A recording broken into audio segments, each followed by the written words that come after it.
Olá, comunidade do Vale do Sol. Meu nome é Cris Fernandes e hoje a gente está aqui com mais um programa Saúde e Bem-Estar. Eu tô com uma convidada aqui que eu sempre quis trazer no programa. Ela é maravilhosa. Eu vou falar aqui, vou ter que ler como para vocês pensarem comigo como essa mulher tem propriedade para falar dela. Ela é educadora parental, ela é especialista em estilo, educação positiva, ela é pedagoga e ela é pós-graduada em neuropedagogia. Mas a função dela, e eu acredito que a mais importante de todas, ela é a mãe da Sofia, do Joaquim, do Romeu. Eu tô aqui com a Márcia, bom tempo. Muito obrigada, Cris. É uma honra. Verdade. E hoje a gente tá com um assunto aqui muito legal, que eu tenho certeza que vai ajudar os pais que estão em casa, as mamães, né? Que é a sono infantil aí nos primeiros 6 meses de vida, né? A Márcia, eu sei que ela gosta muito desse assunto, ela é uma estudiosa e muito mais que conhecimento científico. Eu acompanho a Márcia como mãe e eu sei que ela realmente vivencia tudo Prática, isso. né? Me ensina muito. Então, o que a gente tem que pensar quando a gente fala sobre sono infantil e lembrar que a gente vai falar sobre os primeiros 6 meses de vida, né? De 0 a 6 meses.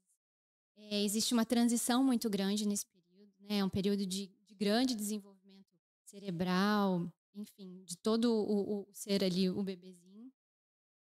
Mas mais que isso, mais importante, Cris, quando a gente fala sobre sono infantil, a gente tem que falar e pensar no preparo dessa família, dessa mãe, né? E a gente havia comentado um pouquinho antes sobre isso, que sem querer, às vezes, no primeiro filho, na espera do primeiro filho, a expectativa é tão grande e a gente se perde um pouco pensando e projetando e planejando enxoval, quartinho do bebê, carrinho, né? Tantas outras coisinhas que a gente acaba esquecendo de que a gente precisa se preparar para receber essa vida que vai chegar. E além disso, lembrar que essa mãe vai passar por um período de puerpério que é muito importante. Que vai nascer um bebezinho, mas vai nascer uma mãe junto, né? E ali, nesses 40 dias, 40 e poucos dias, às vezes até 3 meses, é um período de adaptação nossa como mãe, né, de entender o nosso corpo, de entender todas as mudanças hormonais, fisiológicas que estão acontecendo. E aí lembrar que tem um bebezinho, um ser humano, que depende 100% do nosso cuidado, né? Então, é muita informação, é muita mudança. E a gente precisa se preparar para essa chegada. A gente precisa estar informada, preparada, apoiada. Nesse momento é tão importante a nossa rede de apoio. A gente precisa ter que seja a nossa mãe, porque quando a gente vira mãe, a gente só quer a nossa mãe, não é verdade? Por mais que a gente tenha marido, mas assim, mãe é mãe. A gente quer, parece que a gente volta um pouco, a gente precisa daquele acolhimento, daquele cuidado da mãe, né? Então, assim, é importante ter essa rede de apoio. Claro que o marido é importante, os familiares todos, mas se possível, né? Aquele cuidado maternal, porque é onde a gente tem mais afinidade, enfim. Mas a rede de apoio, ela vem como para essa mãe? Através de cuidados com alimentação, com tempo para ficar com esse bebê, para essa mãe se restabelecer também, porque ela também passou por uma situação, às vezes de uma cirurgia, às vezes um parto natural, mas que também precisa de um tempo de recuperação. E durante esse tempo de recuperação, a gente está com um bebezinho recém-nascido, com alguns dias, que está solicitando muita, muita necessidade da mãe. De comer, de ser cuidado, de ser, né? Enfim, de tudo isso. E aí, nesse processo, nesse período de adaptação entre mãe e filho, que vai do 0 aos 2 meses, mais ou menos, é onde é o período mais crítico de adaptação. Onde existe privação de sono da mãe, que daí a gente fica atordoada. E lembrar que a mãe também acabou de passar por um processo, né, de transformação, né? A gente deu à luz, teve ali o parto. Hormonal também, né, Márcia? Ela tá fazendo toda uma troca de hormônio ali da gravidez, da gestação para o hormônio do puerpério ali também. Exatamente. Né? E aí lembrar que, querendo ou não, existem as cicatrizes, né? Que a gente vê no corpo. E dói muito. E além disso, o nosso corpo está se transformando para a gente conseguir amamentar. É muita informação. Né? E daí, além do sono, vem essa questão da amamentação junto. Então, eu sempre falo, é um período muito delicado que a gente precisa se informar, precisa se preparar, porque a chegada do bebezinho, ela traz muitas transformações. E geralmente é no sono que a gente mais pede socorro. Mas não é só o sono, entendeu? O sono é uma consequência de tudo isso. Se você está preparado, você já entende que vai nascer um bebezinho. Nós somos 100% dependentes de um cuidador quando nascemos. Todos os outros seres conseguem sobreviver. Nós não. Nós precisamos de um cuidado humano, né? Então, essa mãe está ali, pós-parto, que precisa de cuidados e o bebezinho também. Aí que entra a informação, como agir, o que fazer, para entender todo o processo. E, geralmente, a falta de informação e a falta de compreensão daquele momento, daquele processo, gera um estresse absurdo, né? Sim. Entender que o bebezinho chora porque é a única forma de comunicação que ele tem, se tiver frio, fome, calor, se está sujo, se não está, tudo para ele é chorando. E aonde que ele se acalma? É no colo da mãe. Né? Se essa mãe pode amamentar, ótimo. Se não pode, tá tudo bem. Mas o contato pele a pele é essencial. Então, nesses primeiros 2 meses, não existe regra para sono infantil. Na verdade, até os 4 meses, a gente não fala sobre um condicionamento de sono, porque isso é muito... é uma violência invisível, que a gente chama para fazer um neném dormir. Porque ele é um bebezinho que acabou de sair do útero, existe a esterogestação, que a gente fala que até os 3 meses, que o bebezinho ainda precisa daquele contato com a pele, ele ainda não assimilou, o corpinho dele ainda não assimilou que ele nasceu emocionalmente. Então, ele é um só com a mamãezinha dele ali. Existe a fusão emocional de que tudo que essa mãe sente, o bebê também sente. Então, se essa mãe está estressada, nervosa, irritada, o bebezinho vai estar na mesma situação, na mesma fusão emocional que essa mãe. Bom, a gente fez toda essa leitura de início, que é muita informação, e a gente já vivenciou tudo isso. A gente sabe que é punk. Muito. É cansativo. E eu acho muito interessante isso que você trouxe aqui, né? Que o assunto é sobre o sono do bebê, mas que as pessoas entendam que o sono do bebê ele está muito ligado também a todo esse momento da mãe, né? E eu acho assim que todo mundo quando tá grávida já ouviu aquela frase, né, Márcia? Aproveita para dormir agora, sua vida vai mudar, né? Então, assim, eu sinto que principalmente as mãezinhas lá de primeira viagem, elas já lidam com esse assunto com medo, né? Eu acho que quando a gente está assim já no finalzinho da gestação, já começa a pensar, né? Quando você né, tá ali no finalzinho, ai meu Deus, e agora será que vai ser como todo mundo falou? Eu nunca mais vou dormir, o bebê não vai dormir, o bebê vai chorar. E é por isso que eu trouxe você aqui hoje, que eu quero que você fale aí com essas mamães que estão em casa, que estão passando por essa fase, ou até aquelas que têm medo de ter bebê, porque tem medo dessa fase, porque eu acho que quando a gente fala em sono do bebê,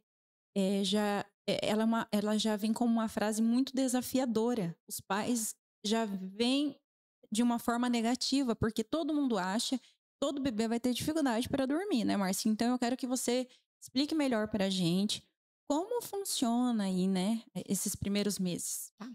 Assim, Cris, cada bebê é único e a gente não pode comparar, tá? Porque cada pessoa, cada ser é único e tem suas necessidades, suas individualidades. Dormir uma noite inteira é muito relativo e desde que você entenda que é um bebezinho que acabou de nascer e ele tem uma necessidade de alimentação num curto período de tempo e que a gente precisa atender, então é racional você saber que a cada 2 ou 3 horas seu neném vai te solicitar para mamar, ou no seio ou na mamadeira, mas esse bebê precisa ser alimentado. E esse bebezinho que nasce, ele é cheio de solicitações, de necessidades. Ele tem fome, ele vai fazer as necessidades dele de xixi e cocô e tem que trocar fralda porque incomoda. Ele vai começar a verbalizar. E assim, quando você falou, né? Quando o nenenzinho dá medo na mãe. Primeira coisa, quando a gente ganha um nenenzinho, a gente é inundada pela ocitocina. A ocitocina é um hormônio do amor. Então, é muito mágico isso, que acho que é só a maternidade que explica essa situação. Quando a gente está inundada com a ocitocina, independente da situação ou do tempo, a gente tem. Deus abençoa a gente de uma forma que a gente levanta e faz o maior amor do mundo. É uma força que você não sabe de onde vem. Quando você olha para trás, você fala, meu Deus, como eu consegui? Exatamente. Então, assim, não tenham medo sobre isso. Que isso nunca seja motivo para você não ter filhos, porque tudo é desafiador, tudo na vida da gente é desafiador e tudo é aprendizado. E com o tempo tudo vai se E organizando. passageiro. E passageiro, né? E aí quando fala, dorme enquanto seu bebê dorme, eu acho isso muito válido, desde que você tenha uma rede de apoio, porque isso não é a realidade de muitas mães. Como que eu vou dormir se eu tenho almoço para fazer? Como que eu vou dormir se eu tenho roupa para lavar? Como que eu vou fazer se eu tenho que arrumar minha casa? Eu tenho que cuidar de outras crianças, às vezes não é só um filho. Então assim, aí que entra a importância da rede de apoio. Essa mãezinha acabou de ganhar neném, que Deus abençoe que ela tenha uma rede de apoio, alguém para contar, para que nesses primeiros 30 dias, quando o bebê dormir, essa mãe dormir também. Porque esse período de descanso da mãe, enquanto o bebê dorme, também ajuda na produção de leite, né? Então é tão importante, a gente não pode e a gente não dá conta de tudo. A gente tem que ter consciência disso, né? Então a gente precisa de ajuda, a gente precisa aprender a pedir ajuda, né? E se permitir ser ajudada. Isso tudo faz parte do crescimento, do desenvolvimento da maternidade. Então, nesses primeiros 4 meses, o bebê tem uma evolução de sono. Nos primeiros dias de recém-nascido, geralmente o bebê dorme muito, né? Às vezes a gente tem que até acordar o bebezinho para ele mamar, porque ele ainda está assimilando a informação que ele nasceu. E ainda recém-nascido, ele ainda tem muitos nutrientes, ele ainda está bem alimentado de quando ele estava ali dentro do útero. E depois de uns dias, né, do segundo, no terceiro dia, ele já começa a solicitar a alimentação, que é onde vem a fome. E aí que começa o choro. Aí vem o choro, a gente não entende o que está acontecendo. Será que ele está com fome? Será que ele está com frio? Será que é uma fraldinha suja? E a gente começa a se desesperar. Por quê? É um processo de aprendizagem. A gente está aprendendo ali, tanto a mãe quanto a criança. E o pai também, ou toda aquela família que cuida daquele bebezinho, certo? Então, tenham muita paciência nesses primeiros dias. Por isso que é tão importante o preparo para receber esse recém-nascido. Às vezes, a decoração do quartinho não é o mais importante. Não estou dizendo que não seja importante, mas é mais importante buscar informação, se preparar para receber essa criança que está chegando, né? Ela muda toda a rotina da casa, toda a rotina da família, transforma tudo. E aí, o que acontece? O sono do bebê, o sono do ser humano, ele é dividido em 2 fases. Tem a fase do sono não REM e o sono REM. Mas nos bebezinhos, durante a infância, ela é 50% cada fase. Então, eles mudam dessa fase muito rápido, de uma fase para outra. Geralmente, o bebezinho vai adormecer mamando, você vê que ele capota, né? Tá amamentando, aí dormiu. Dali, daqui a pouco, se tira do peito, o bebezinho acorda. É assim, a gente vai aprendendo. E às vezes o bebezinho tá dormindo no carrinho, começa a fazer barulhinho, a gente acha que tá acordando, e às vezes não tá acordando, tá trocando de fase de sono, sabe? Entenda, é importante a gente aprender a identificar os sinais da criança. Mas isso só após os 4 meses. Porque até os 4 meses, é tudo uma questão de ajuste. A gente tem que tentar atender essa criança o tempo todo. É uma fase desafiadora, que demanda muita atenção, muita informação e principalmente muita conexão com essa mãe para atender esse bebê. Ô, Márcia, eu gostaria que você, né, falasse um pouquinho de ferramentas que esses pais podem trazer para a vida deles, né? Por exemplo, higiene do sono. Eu não sei se também bebezinhos até os 6 meses funciona a higiene do sono igual para outras fases. Ferramentas que eles possam usar para melhorar essa fase. É super importante assim, apesar do bebezinho até os 4 meses a gente não instituir rotina com essa criança, é importante que a família seja organizada. De que forma? Tendo horário para dar banho, tendo horário para a casa, tenha um ritmo, sabe? Horário de almoço, horário de janta. E chegar no final do dia, já começar a organizar essa casa para silenciar. E aí, colocar esse bebezinho nessa rotina. Sempre incluir, não isolar o bebezinho no quarto. E sempre trazer, mesmo recém-nascido, durante o dia, mantenha ele com você dormindo no carrinho, ou pode pôr no bercinho, mas acordou? Traz para fora.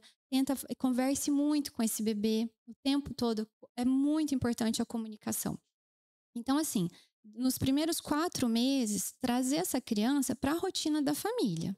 Sempre, porque o sono dessa criança ainda não está estabelecido em rotina até os 4 meses. A gente não consegue fazer o bebezinho dormir a cada 2 horas e dormir 2, 3 horas, entendeu? Então, Ontem, desculpa te cortar, mas ontem, é engraçado isso que você está falando. Ontem mesmo eu vi na internet que eu estava lendo sobre o assunto, algumas mães que fazem de um jeito um dia e dá tudo certo. Daí elas tentam fazer no outro dia igual e não dá não certo. dá certo. Isso é por causa disso que você está falando, porque não existe uma rotina até os 4 meses. Não existe uma sequência que você... Porque o bebezinho ainda não consegue fazer associação, né? E ele está em desenvolvimento, ele ainda está se ajustando a todo o processo. E aí, a partir dos 4 meses, ele já tem um desenvolvimento significativo, ele dá um salto de desenvolvimento, que aí você consegue, aos pouquinhos, ir organizando essa rotina que começou lá quando ele nasceu, da casa, de acordar, tomar um café da manhã, e aí você já amamenta. Só que com a orientação do pediatra, vocês vão sendo orientadas a amamentar tanto tempo. O pediatra vai orientando essa questão de necessidades fisiológicas do bebê, né? De quanto em quanto tempo ele tem que mamar, porque isso tudo também vai variar com a avaliação do pediatra da situação da saúde do bebê. Tem bebê que não pode passar de 2 horas sem mamar.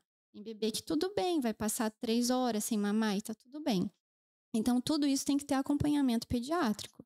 Tá? Nunca vão só pelas dicas de sono e deixar o bebê chorar, jamais. Deixar o bebê dormir muito tempo. Tudo tem que ter uma avaliação e um aval do pediatra. Né? E aí, após os 4 meses, dá para a gente instituir rotina. Como? Aí você já vai se organizar, a casa já vai estar organizada, a mãe já vai estar estruturada na maternidade e aí vai ser tudo mais leve. Desde que a gente tenha horários para comer, horários para descansar, horários para dormir, horários para brincar, para passear, porque esse bebê precisa de estímulos, muitos estímulos externos e internos, mas tudo isso a gente vai ajustando dentro da rotina. E aí, existe sim, a higiene do sono, ela é muito importante até para nós mesmos. E como que a gente faz? Geralmente, a sequência com o bebezinho, a gente faz assim, né? A gente dá banho, troca, amamenta e dorme, né? A sequência é essa. Você faz higiene, amamenta e o bebezinho dorme. Essa é a sequência que você tem que tentar sempre seguir, porque daí ele vai associando esse movimento. E a rotina, ela gera segurança para a criança. A criança vai assimilando que após aquele ato, vem aquele outro ato que ela já espera e vai ficando tudo bem. Né? Essa previsibilidade gera segurança, principalmente nas crianças, em nós também, mas principalmente nas crianças que ainda não têm maturidade para esperar, para entender o que vem depois. Nós já temos essa consciência, esse preparo. E aí, a higiene do sono, principalmente à noite. Como? O sol se pôs, a gente tem os hormônios, né, que estão ligados diretamente, que fazem com que a gente durma. Entender que o sono é um processo fisiológico do nosso corpo.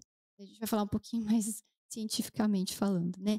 O sono é um processo reversível, né, de um estado que a gente tem no corpo e a gente precisa dormir para recompor, para guardar memória, para fazer a faxina no nosso corpo. Então, assim, dormir é um processo natural do nosso corpo. É um processo fisiológico, assim como a fome, né? O apetite. A gente precisa se alimentar para se manter. O sono é a mesma coisa. A gente precisa dormir para poder desenvolver, principalmente nas crianças. Então, por isso que o sono é tão importante. E aí a gente fala da rotina do sono. Em casa, o sono da gente, ele é estimulado através dos hormônios que a gente tem no corpo, né? E nós somos tão conectados com a natureza, Deus fez essa perfeição que quando o sol nasce, né, a gente já começa a liberar hormônios que a gente vai acordando. E quando o sol vai se pondo, naturalmente o nosso corpo já vai liberando a melatonina. Então isso, observem muitos bebezinhos. Os bebezinhos, eles acompanham naturalmente o nascer e o pôr do sol. Eles acordam cedo e eles dormem cedo. Então, começou, já viu que o sol vai se pôr, já é o momento de iniciar a rotina do sono com o bebê. Às vezes é muito cedo, hoje de 5 e pouquinho tá anoitecendo, mas tudo bem, é esse horário, tá? E aí, o que a gente faz? Começa a abaixar as luzes da casa, abaixar o som, tá? E implementar um horário, estipular um horário para banho. E aí, nesse banho, você pode colocar algumas rotinas, como colocar uma música calminha, né? Usar um sabonetinho, sempre o mesmo sabonetinho para dar o banho, porque o cheiro também pode influenciar, tá ligado? Você pode usar com aromas de lavanda. Eu gosto muito da óleo essencial de lavanda, mas não para pingar no bebê, tá, gente? Sempre num difusor para ficar num ambiente, nada muito carregado, que também não pode intoxicar. Sobre óleos essenciais, eu acho que seria interessante ter uma orientação, né? Sim. E aí, assim, colocar essa rotina, né, do banho e aí fazer a amamentação e logo já entrar no ambiente de sono do bebê, que seria no quarto do bebê. Esse quarto tem que estar preparado com lençóis limpos, né? É importante sempre o pijaminha do bebê, né? Sempre limpinho, sempre algo bem leve, né? A temperatura do quarto tem que estar ok. Geralmente é 23 graus. É uma dúvida, Márcia, que eu queria que você falasse, porque a gente sabe que tem mães, assim, que mesmo pela preocupação, às vezes superaquece o bebê, né? Então, são 2 assuntos que eu queria que você falasse melhor pra gente, que é sobre a temperatura que você, né, acabou de dizer, da iluminação, quando a mãe vai amamentar, tomar cuidado ali para não despertar o bebê com a luz e a temperatura, né? Tudo isso é muito importante. Quando a gente está dentro do quarto do bebê, momento de sono, tudo tem que ser feito com muito, muito cuidado, muita cautela, muito zelo. Porque a intenção não é despertar esse bebê. Só que ele vai acordar porque ele tem necessidade de ser alimentado, de ser trocado. Como que a gente faz isso? Tenta colocar uma luz baixa, um abajur, alguma luz, ou até a luz do corredor, alguma coisa que você consiga visualizar, mas que não seja uma luz que desperte nem você nem o bebê, tá? E nesse momento não tem problema fazer troca de olhar, não tem momento conversar com esse bebê, desde que seja com uma voz calma. Fala, eu tô aqui, eu vou te alimentar, tá tudo bem. Não tem problema nenhum você conversar com o bebê nesse momento, porque ele tá te solicitando. E você se mostrar ali disposto, que você tá acessível para ele, que você vai cuidar, também é muito importante. Isso acalma o coração da criança, né? E aí fazer toda essa troca. A temperatura é importante que seja uma temperatura agradável, em torno dos 23 graus. E aí cuidar. Se não tem como manter 23 graus, a gente vai cuidar da roupa que vai colocar nesse bebezinho, né?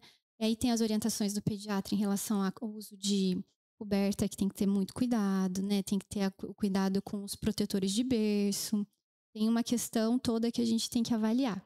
Então, assim, o conforto do bebê é essencial. Desde que ele esteja com uma fralda confortável, tem que olhar se a fralda não está apertada, né? Se ele está com uma roupinha confortável. E geralmente os bebês, eles não sentem tanto frio ou tanto calor.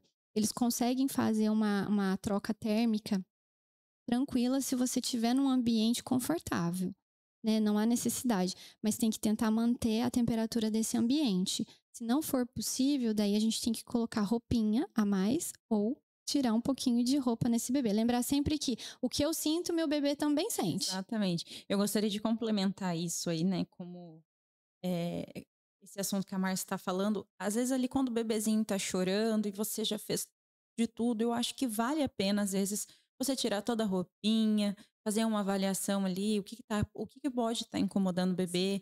Porque já aconteceu casos, né, de solicitações que nós tivemos no SAMU, e a gente percebeu que às vezes uma linha ali na meia tava, né, incomodando, enroscada ali num dedinho ali do pé.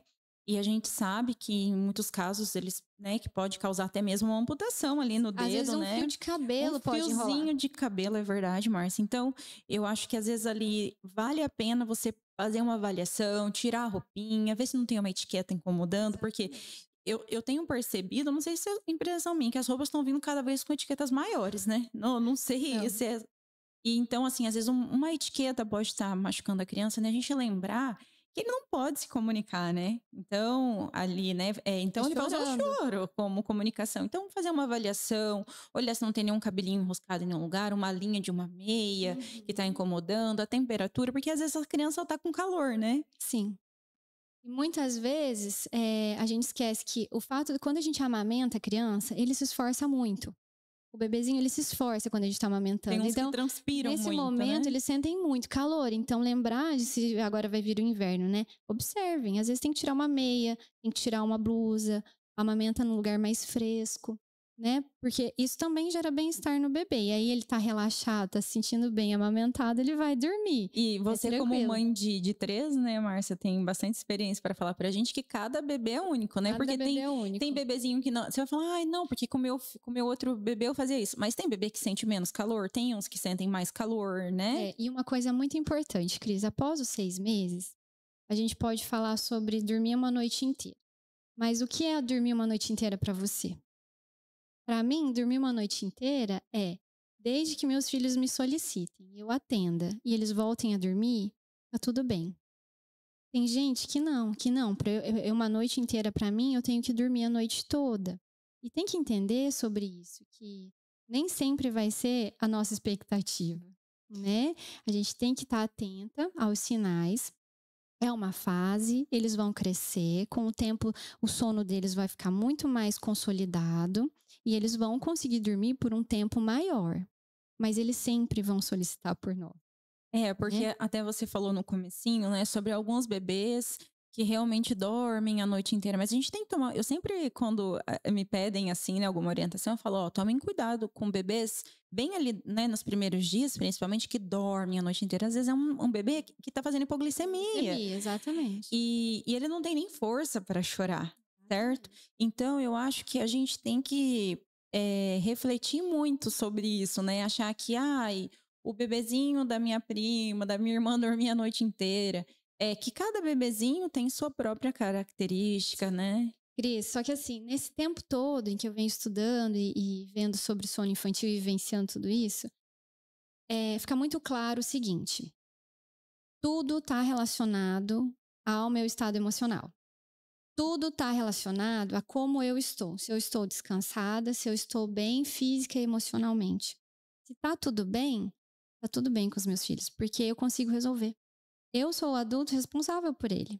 Então, se eu consigo descansar e atendo bem meu filho, tá tudo bem. Agora, se eu tô com privação de sono, sobrecarregada, não tô aguentando mais nada, tô exausta, e ainda tem uma criancinha me solicitando, a gente entra em parafuso.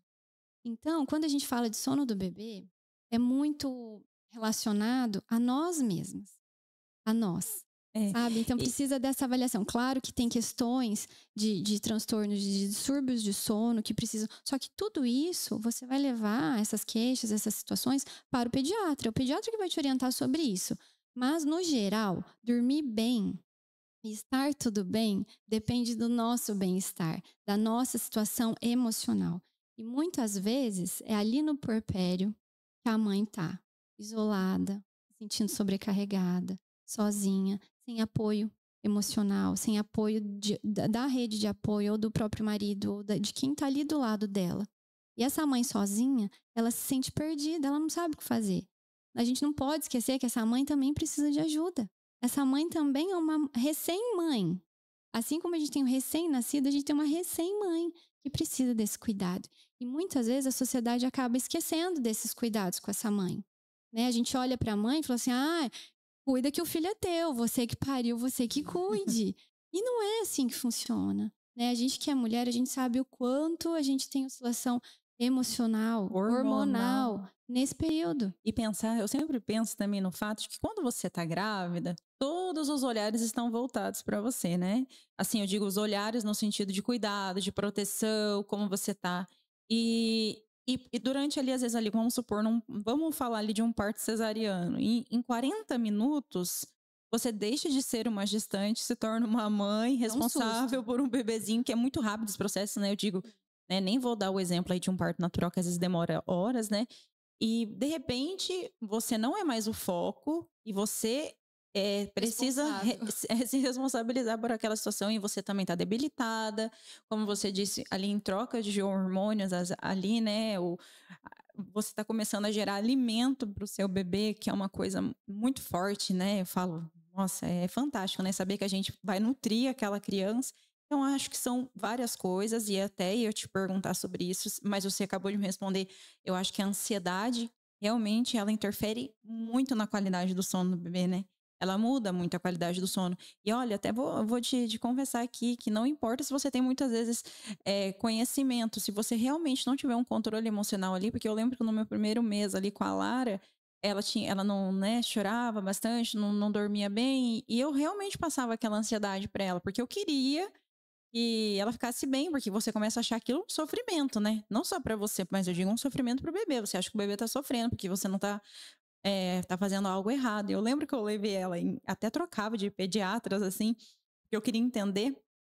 Eu me lembro uma vez que um médico me disse assim: olha, é natural, ela acabou de sair, ela ainda acha que ela tá dentro do teu útero. Então ela tá recebendo um monte de coisa do meio externo agora, enquanto ela tava lá quietinha, guardadinha, agora tem som, tem luz, tem cheiro. Então são muitos estímulos e cada bebê vai reagir de uma forma, né? Então eu acho que é muito importante isso que você falou, de ter uma rede de apoio, né, para essa mãe. E se for necessário, né? A gente sabe que muitas mulheres, né? A gente fala, né, do baby blues, né? É o baby É blues que baby chama, blues. que não chega a ser uma depressão pós-parto, mas é mesmo essa fase de mudanças, né, Márcia? Sabe que eu acho que todas as mulheres passam por esse baby blues. Eu passei intensamente, quase tive uma depressão, mas não chegou a ser, mas eu tive um baby blues da Sofia assim intenso, muito muito significativo para mim. Gente, para quem não sabe o que é baby blues, a Márcia pode falar assim, né, brevemente pra gente, Márcia, só para o pessoal entender, não precisa. Esse baby blues é chamado essa fase desse puerpério, onde a gente Essas tem mudanças. essas mudanças hormonais e vem todos esses sentimentos, né? A gente chora muito, a gente não consegue entender o que está acontecendo Se sente com a gente, se sente incapaz. É um novo reconhecimento daquela situação toda, né? A gente olha para o nosso corpo, a gente não se reconhece, a gente não consegue entender o que está acontecendo com a gente, com o nosso bebê. É uma insegurança muito grande, né? É um processo de adaptação. Tem gente que fala, eu não senti nada. Que bom. Mas a maioria de nós sentimos e muito, porque é natural. Passando, né? Toda essa ansiedade para o bebê. Tudo. Lembra por que a gente passa? Por causa da fusão emocional. O bebê, ele não entende que ele nasceu. Ele ainda acha que ele está conectado. Por isso que é tão importante a gente fazer o contato pele a pele. Tanto com a mãe quanto com o pai. Gente, é pele a pele mesmo, tá? É bebê de fraldinha, com a mãe, assim, se possível, direto no corpo por um bom tempo. Vocês vão ver o quanto isso ajuda no desenvolvimento neurológico dessa criança. E não esquecer que ele está sentindo sua respiração, seus batimentos cardíacos. Então, quando a gente está mais ansioso, a gente está com uma frequência cardíaca mais alta, uma respiração mais acelerada. Então, tudo isso o bebê está sentindo. Então, eu sei que até quero, Márcia, trazer esse assunto aqui do puerpério, né? Já tenho conversado com alguns profissionais sobre isso. Mas, assim, é muito difícil a gente falar de qualidade do sono do bebê sem trazer o assunto da mãe junto, né? Eu digo dos pais. Eu sei que tem pais, né, que super ajudam ali naquele momento, mas é um momento diferenciado para a mãe, porque ela passou pelo processo. Que gestou. Exatamente. A conexão é diferente. Esses dias eu ouvi uma coisa tão linda que a única pessoa que já escutou teu coração por dentro verdade. É o seu filho, né? Então, assim, é inexplicável. A maternidade é um dom de Deus, né? A gestação é um dom de Deus, que eu acho que nada explica. Depois que nasce o bebezinho, a gente fica olhando cada detalhezinho, assim, que perfeição, gente. Como pode eu ter gerado essa perfeição? É Deus. Nada explica. A gente não tem como explicar como que aquilo estava dentro da barriguinha da gente. E de repente tá aqui fora. Perfeito. E tem olhos, e respira, né? E aí a gente começa... E aí tudo isso, aí vem aquela inundação da ocitocina, que a gente fica apaixonada e tudo se transforma. É a beleza da maternidade, né? É verdade. Da vida. É verdade. Ô, Márcia, e deixa eu te fazer uma pergunta. O que você acha aí, né?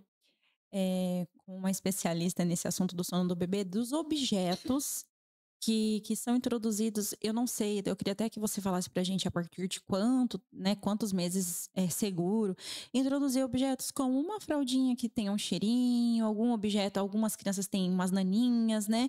O que você acha desses objetos para a segurança do bebê? É super legal. Eu não sei se vocês já viram um polvo que ele é utilizado até dentro das UTIs. Por quê? Todos esses objetos, eles ficam em contato com o corpo. Lembrar que o bebezinho foi gerado dentro do útero, dentro de paredes com limitações. Aí vem a questão do charutinho, né? Que a gente faz nos bebezinhos recém-nascidos. Por que eles se acalmam? Porque eles conseguem ter limite de espaço. Então, eles sabem que remete à lembrança da parede do útero. Então, o charutinho acalma a criança. E esses objetos, de certa forma, esse polvinho, eu podia trazer um aqui para demonstrar, né? Ele é feito de crochê. Não sei se você já viu. Já vi. Ele tem várias perninhas e a gente envolve essas perninhas no bebê de forma segura, claro. Lembrar que esse bebê sempre tem que ter supervisão, a gente não vai largar o bebezinho lá sem supervisão. E aí envolver esse bebezinho, às vezes com rolinhos de toalha, né? Mas sempre com segurança. E esse polvinho passar entre os bracinhos, entre as perninhas. Tudo isso remete ao cordão umbilical da mãe. Então, tudo isso é objeto de segurança para o bebê. Naninha é válida desde que seja fofinha, que não cause sufocamento. Tem que ter todos esses cuidados.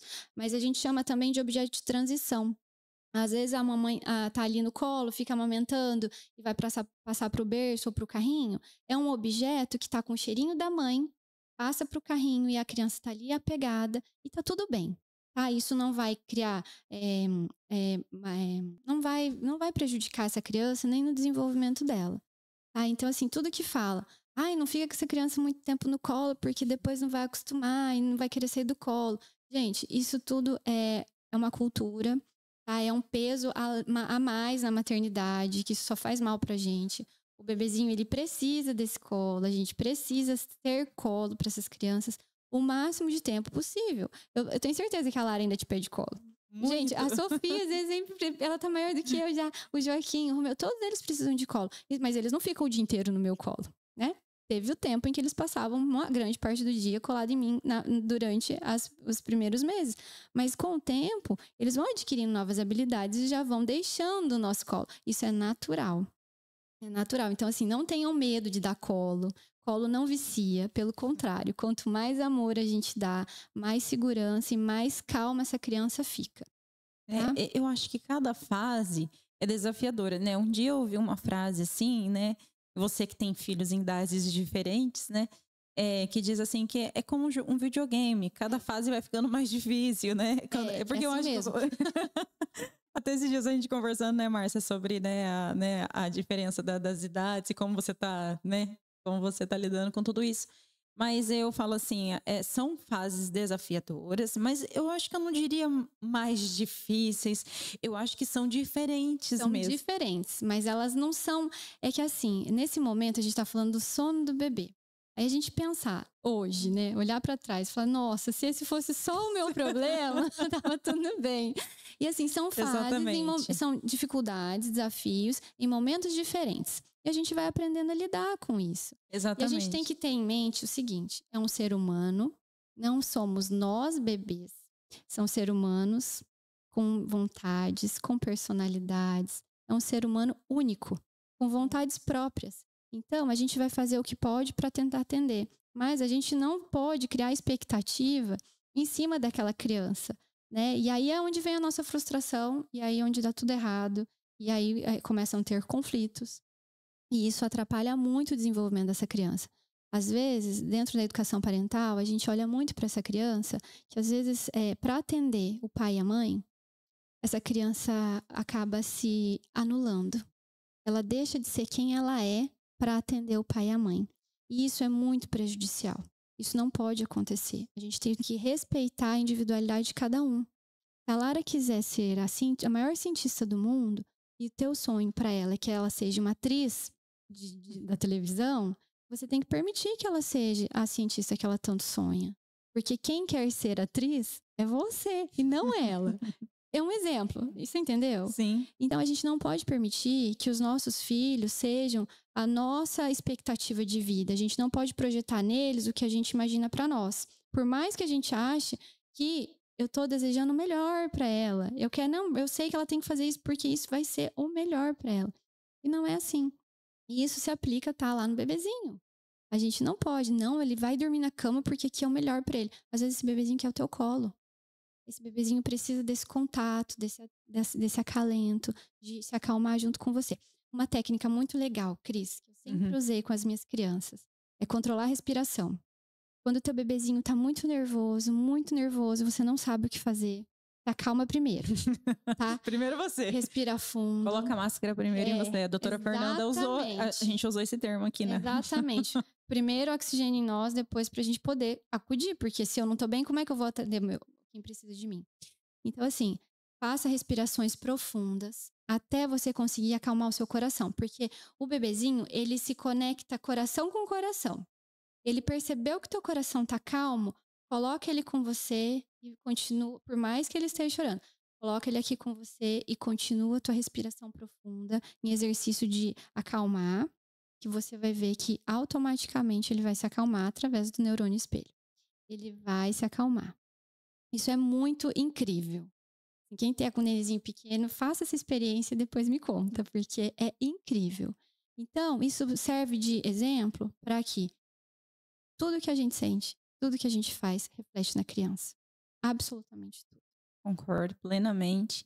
E, Márcia, eu gostaria que você aproveitasse para deixar, antes da gente finalizar aqui, um recado para as mãezinhas aí de primeira viagem, ou para as mães que estão passando por esse momento puerpério aí com um bebezinho pequenininho em casa, que você deixasse um recado aí, né? Que tudo vai ficar bem, né? Como a gente já disse. Mas deixasse um recado para elas. Eu sugiro que vocês cuidem de vocês. Mãezinhas, se cuidem. Olhem para você, tenham um tempo para você. Sabe, e esse tempo não é ir para o salão, se arrumar. É um tempo para tomar um banho com calma, respirar, sentar no sofá, descansar 10 minutinhos sozinha para você se regular, se equilibrar para conseguir continuar na caminhada. Porque quando eu tô bem, tudo fica bem. É isso, cuidem-se, se priorizem, porque não adianta a gente só olhar para o bebê. Nenhuma criança fica bem quando essa mãe não tá bem. Então, se a gente se cuidar, a gente vai conseguir ter condições de atender essas crianças. E ter paciência de que Muita tudo paciência. é passageiro. Muita paciência. Como você relatou, e é muito engraçado isso mesmo, né? Pensar que lá atrás o meu problema era aquele. Mas eu acho que quando a gente tá numa situação, a gente se limita àquilo, né? E eu falo assim, o puerpério é uma coisa assim que parece que só você tá passando por aquilo. Parece que todo mundo tá vivendo normal, menos você. Todo mundo tá. E uma sugestão também para quem tá ao lado de quem tá passando por esse processo de puerpério, primeiros meses aí com o sono do bebê, seja apoio. Ofereça ajuda. Ofereça ajuda. Às vezes nem precisa nem oferecer. Leva. Faz um bolo, leva para essa mãe, faz uma sopinha, leva. Vai fazer uma visita, fala para a mamãe descansar, que você fica com o bebê um pouco.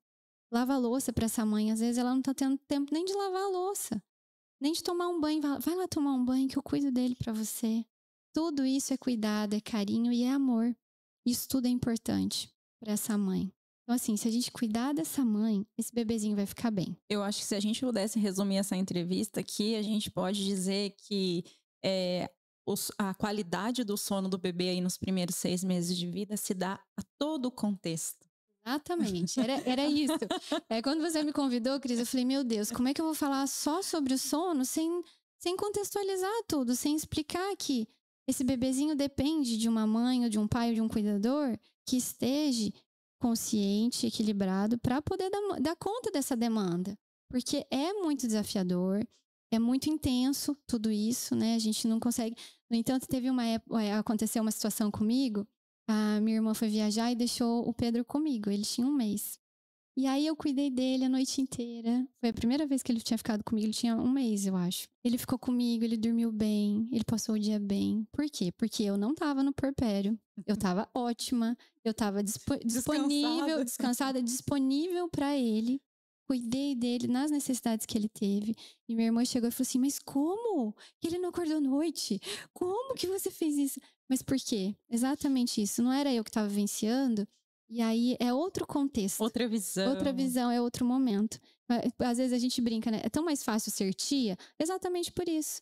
Às vezes você vê uma pessoa toda tranquila, arrumada, liga um puerpério. Ah, não é a mãe, é a tia. Porque geralmente a mãe não tem como fazer tudo isso. Márcia, eu quero te agradecer por tudo isso, por todo esse conhecimento que você tem no assunto. E quando eu comecei aqui, eu disse que, né? Você é brilhante como mãe, eu te conheço muito como obrigada. mãe.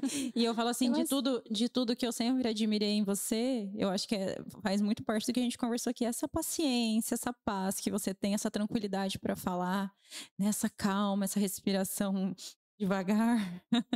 E eu admiro muito você, não só como profissional, né, mas como mãe, como mulher. E eu sempre penso assim, que quem tem 3 filhos, né, essa mulher né, você está se disponibilizando, né, a ter ali, porque antigamente, eu falo assim, né, ter 3 filhos, né, é, a gente cada vez está tendo menos, né? As pessoas estão tendo. Agora voltaram, né? Ter mais filhos, né? Mas na época lá das nossas mães, 3 era até pouco, né? É Era. porque houve uma mudança, a gente saiu para o mercado de trabalho, né? E eu agradeço muito todos os seus elogios, eu recebo com muito carinho. Eu me sinto muito honrada de ser sua amiga, Cris, de também Não. partilhar. Eu também eu tenho muito orgulho de você, eu te admiro demais, toda a sua caminhada. Sua mãe é um exemplo de fé para mim, a minha amiga. E eu tenho muito orgulho de vocês e de toda a sua caminhada. Mas assim, a maternidade, ela é a minha vocação. Eu amo ser mãe e eu me dedico a isso e foi uma escolha minha. Eu sei que para algumas pessoas é um pouco difícil de entender, mas é o que eu mais amo fazer na minha vida, é ser mãe. Gente, eu sou prova disso, porque às vezes a gente fala isso aí em rede social, né? A gente vê pessoas falando em rede social só. Mas eu participo aí de perto da vida da Márcia, eu sei que essa palavra é vocação. Eu nunca vi uma pessoa falar da maternidade, de ser mãe com tanta assim, ai, vai dar certo, fica tranquilo, com amor, quando vê né, alguém grávida, e tem a oportunidade não só de ser mãe, como tia também, né? Então, eu quero te trazer outras vezes aqui para a gente falar de outros assuntos, né? A gente combinou de falar dessa primeira fase, porque a gente sabe que os primeiros 6 meses de vida, ele não pode ser comparado com nenhuma outra fase, né, Márcia? Ele é muito Sim, a gente diferente. pode falar depois dos 6 meses, e aí a gente organizar, eu explicar como se organiza uma rotina de sono com esse bebê, o que acontece nas fases de sono, porque daí a gente pode aprofundar um pouquinho mais e trazer mais informações para essas mães da parte científica, né, do sono, para elas compreenderem um pouquinho melhor. Mas aí até os 6 meses é um período de adaptação, a gente tem que compreender todo esse contexto. Por isso que a gente, às vezes alguém falou assim, vou assistir para ver, para eu ter dica de vou fazer meu filho dormir a noite inteira. E esqueceu que a responsável somos nós, né? É verdade.